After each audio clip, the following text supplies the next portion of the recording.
Take a look at the SE50 clean section, a little more detailed than my last video. I am using the Weber mass on this. This enables me to keep the master up fairly high, at least for this room, and kind of balance things out. It adds a little bit of compression to the tone, takes out some of the very highs and the very lows, which you have to come to expect from an attenuator. But it does what it's supposed to do, and it really, for the purposes I'm going to do in this video, it doesn't really take away from the sound that much.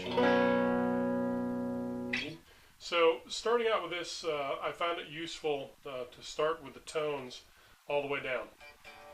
You get nothing out of the amplifier when it's like that. You can actually listen to each EQ section and how it relates to your guitar.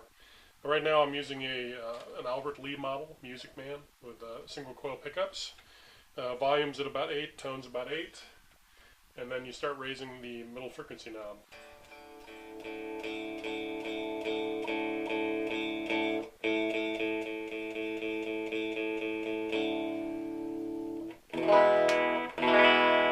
I've got it on the bridge pickup. That's just using the middle EQ section. You listen to the treble side. This is just the treble EQ.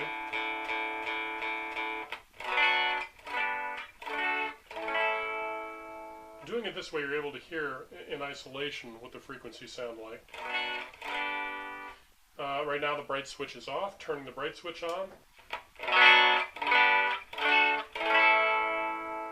To me, it sweeps the frequencies to a higher range on both the treble and the middle. This is just the bass.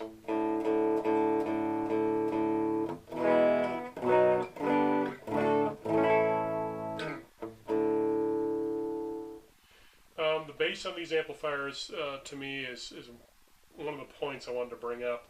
You don't need a lot on these amplifiers. Starting at about 9 o'clock is, to me, about unity. So let's. I'm going to put all the tones at about 9 o'clock. We'll just start from there. All these EQs feed into the gain structure on the volume. So the higher you have your EQ settings, the more likely you're going to enter into some sort of distortion. So in this case, if we pump this mid up to about 2 o'clock, it's not incredibly audible right there, but you're adding a little bit of distortion. Adding treble up to about 12. At the very high end, you're hearing the clip.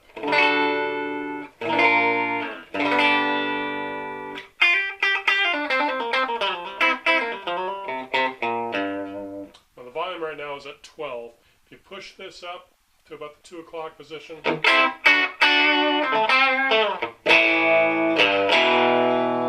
really becomes more present. Starting with this as a setting, again, the bright switch is off. I'm going to take the bass somewhere around the 10:30, 11 o'clock position. You start getting that low end bounce you get with a good tube amp.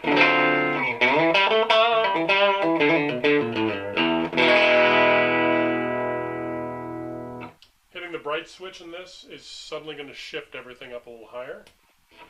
And it also adds a noticeable level of distortion. Now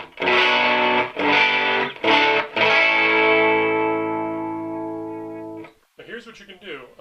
Right now I still have the guitar set on 8. So my guitar is not even pushing this yet. Drop your treble down. Drop the middle down just a little bit and drop the low end down. Since these are now going to input less into this volume stack, you get a little less distortion. Still have that kind of warmth on the top.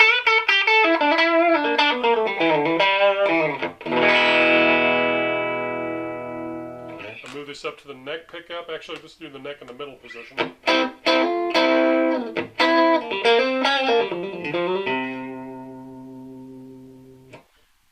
So that's kind of nice, but I'm going to add a little more treble to it, add a little more mid-range, and drop the bass just a little bit. Kind of clears up that distortion on the low end.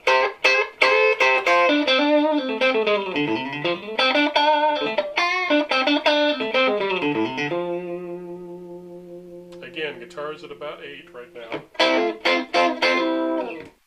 If I take the bright switch out, increase the treble up to about 230 or so, drop the mids just a touch, and increase the bass.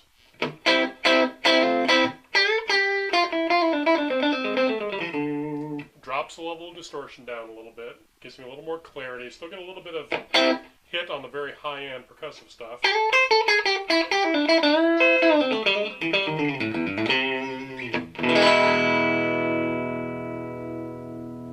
You see you're entering almost into that Mark Knopfler territory now.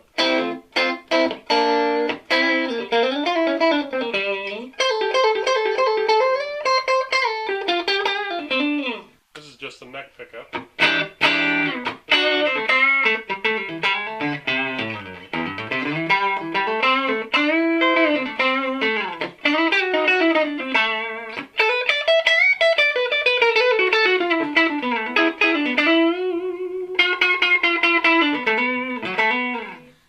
Still, guitar level's down.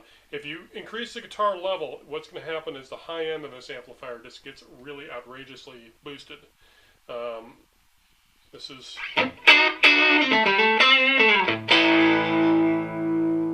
not so bad when you're on the neck pickup.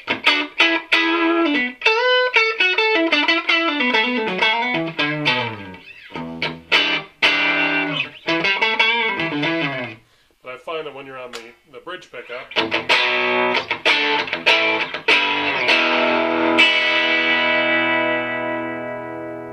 it's a territory that a lot of people use. I don't tend to like it that much because to me it's a little bit of an ear head.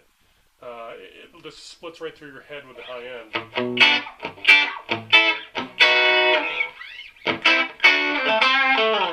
And again, we're at bedroom volumes right now. If you take this bypass off,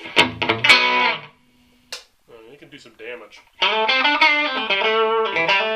That's why with this amplifier I generally keep my guitars down to about 8.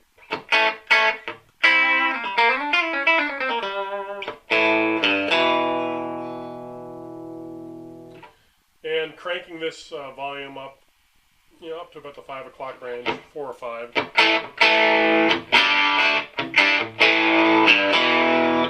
Usually if I'm doing this, if you add the bright switch, it'll, again, increase distortion levels. Drop it to about 10, maybe increase the mid just a little bit.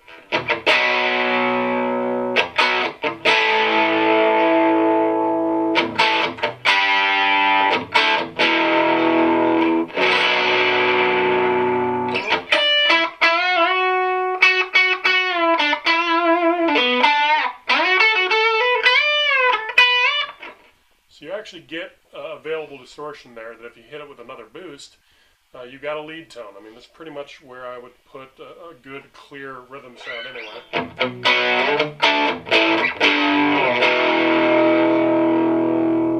And again, I can get that grind and balance just by hitting the tones. The tones are really well set. I mean, I can boost the mid up on this.